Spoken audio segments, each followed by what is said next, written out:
What's going on, guys? Today I want to talk about retiring off dividends or living off dividends or living off your portfolio, living off of investment income. This is a concept that maybe some people didn't really know about. For investors, if you guys are watching this, I'm sure that it's something that's probably crossed your mind. I think it's like pretty much the goal of anybody who's invested in these high yield funds, right? You want to be able to spend your dividends. So living off investment income.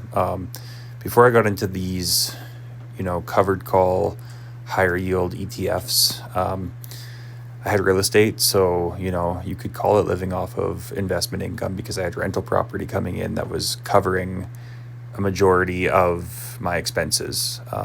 So really, I don't see it much different with these. The way I view it basically is this. My monthly expenses getting covered through the dividends that these pay out each month. And, the secret recipe, in my opinion, with this is trying to reinvest as much as you can, right? So what you guys can see here for June, this is what my portfolio is paying out next month. So it's almost $4,800. And to be totally honest with you guys, I make a pretty good wage here at my job, and $5,000 a month is like, I'll be lucky to bring that home in a month after tax and after, healthcare deductions and all the things that come off my paycheck. So this is a good amount of money.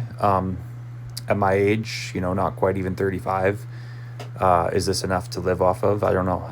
Depends on where you are and what your lifestyle is. But for my wife and I, she has a separate portfolio. So we'll be looking at close to, $8,000 or $9,000 a month, I think, after we liquidate another property here.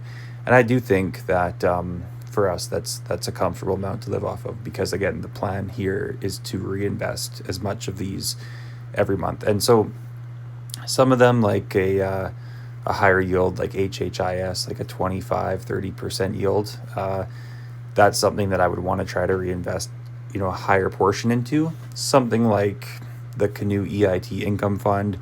If I had my entire portfolio in this, I wouldn't even be worried about it. I would still try to reinvest, but I would be much more comfortable spending a lot more.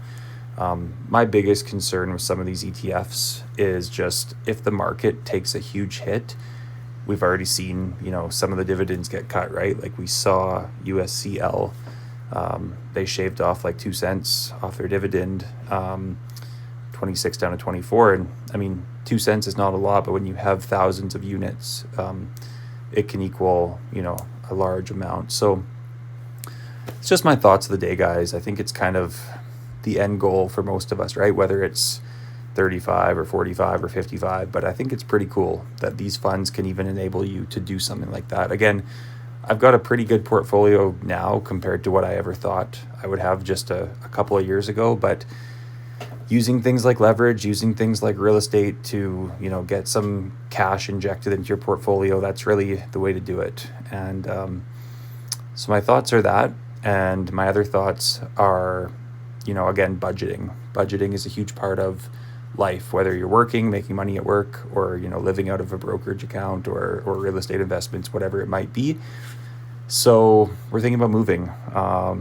Was thinking about moving out of the country, but I actually think staying in the country, as much as Canada is an expensive place, there are affordable places within the country. And there's also tax advantages to staying here, like continuously being able to top up the TFSA and things like that, right? So anyways, guys, kind of just some thoughts that I have around this. I'm definitely considering it, and I know there's pros and cons to it, right? But I think it's something that we want to give a try and see how it works. So let me know what you think. I don't know.